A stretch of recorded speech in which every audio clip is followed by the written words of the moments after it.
ఇప్పుడే గౌరవ ముఖ్య అతిథులు పార్లమెంట్ నియోజకవర్గ సభ్యులు శ్రీమతి డికే అర్ణమ్మ గారు ఈ యొక్క కార్యక్రమాన్ని ప్రారంభిస్తా ఉన్నారు. అలాగే శాసనసభ్యులు కూడా ప్రారంభిస్తా ఉన్నారు. వారందరికీ కూడా జెడ్పీహెచ్ఎస్ మస్తిపూర్వక పాఠశాల తరఫున అందరికీ కూడా ఘనస్వాగతం తెలియజేస్తా ఉన్నాం.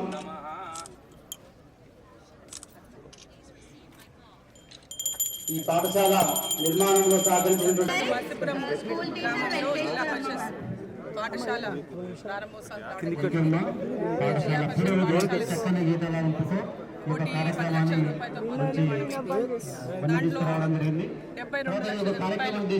కేంద్ర ప్రభుత్వ నిధుల ద్వారా ఈ యొక్క స్కూల్ బిల్డింగ్స్ ఇవ్వడం జరిగింది. దాంట్లో మరి ఈరోజు కొంత సిఎస్ఆర్ ద్వారా ఈ స్కూల్కి మిగతా మౌలిక వసతులకు సంబంధించి ఈ గ్రామవాసి అయినటువంటి రమేష్ రెడ్డి గారు ఐపీఎస్ ఆఫీసర్ గ్రామవాసి వారు ఈ విషయంలో తీసుకొని సిఎస్ఆర్ నిధులు కొంత రాజ్యసభ సభ్యుల నిధులు వాటన్నిటి ద్వారా పూర్తి చేయించారు. ఇవాళ దీని ప్రారంభోత్సవానికి మరి పాల్గొనడం నిజంగా చాలా సంతోషంగా ఉంది. మంచి స్కూల్ బిల్డింగ్ పూర్తయింది. ఇంకా గ్రౌండ్ ఇదంతా కూడా వర్షం పడడం చిత్తుగా ఉంది. సో దీంతో పాటు కేంద్ర ప్రభుత్వం ద్వారా పిఎం శ్రీ కింద పెద్ద ఎత్తున తెలంగాణ రాష్ట్రానికి పెద్ద ఎత్తున నిధులు శాంక్షన్ అయింది. ప్రతి స్కూల్లో భవనాలకు, కస్తూర్బా భవనాలకు, మోడల్ స్కూల్ భవనాలకు, అదేవిధంగా స్కూల్ భవనాలకు, సైన్స్ ల్యాబ్స్కి ఇంకా పెద్ద ఎత్తున పిఎంసీ నుంచి పెద్ద ఎత్తున నిధులు శాంక్షన్, 100 కోట్ల రూపాయల నిధులు తెలంగాణ రాష్ట్రానికి నిధులైనవి శాంక్షన్ అయినాయి.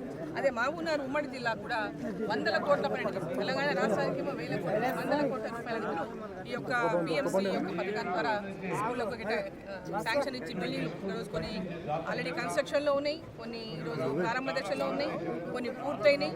ఈరోజు విద్యకు అధిక ప్రాధాన్యతనిస్తూ కేంద్ర ప్రభుత్వం నరేంద్ర మోదీ గారు ప్రతి ఒక్క గ్రామీణ ప్రాంతంలో ఉన్నటువంటి పేద పిల్లలందరూ కూడా ప్రభుత్వ స్కూళ్ళలో మంచి విద్యను అందించాలని, వారికి అందరికీ ఉన్నతమైనటువంటి విద్య లభించాలని, అన్ని మౌలిక సదుపాయాలతో పిల్లలు చదువుకునేటటువంటి లక్ష్యంతో విద్యకు అధిక ప్రాధాన్యత ఇచ్చి దానికి నిధులు కూడా పెద్ద ఎత్తున కేటాయిస్తూ ఉన్నారు. అదేవిధంగా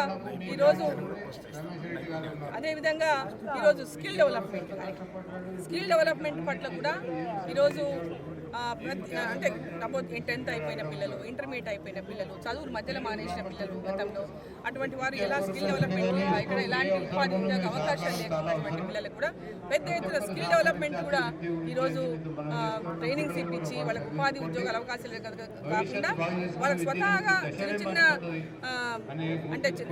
చిన్న యూనిట్స్ పెట్టుకోవడానికి, small units village cottage industries లాగా పెట్టుకోవడానికి కూడా ఈరోజు ప్రోత్సాహాన్ని అందిస్తూ ఉన్నారు ఎంఎస్ఎంఈ ద్వారా. సో పెద్ద ఎత్తున దీని ద్వారా ప్రతి ఒక్కరు లబ్ధి పొందాలని, కేంద్ర ప్రభుత్వం ఇస్తున్నటువంటి సహకారాన్ని ప్రతి ఒక్కరు అందిపుచ్చుకోవాలని చెప్పి సందర్భంగా నేను కోరుతున్నాను. Thank you.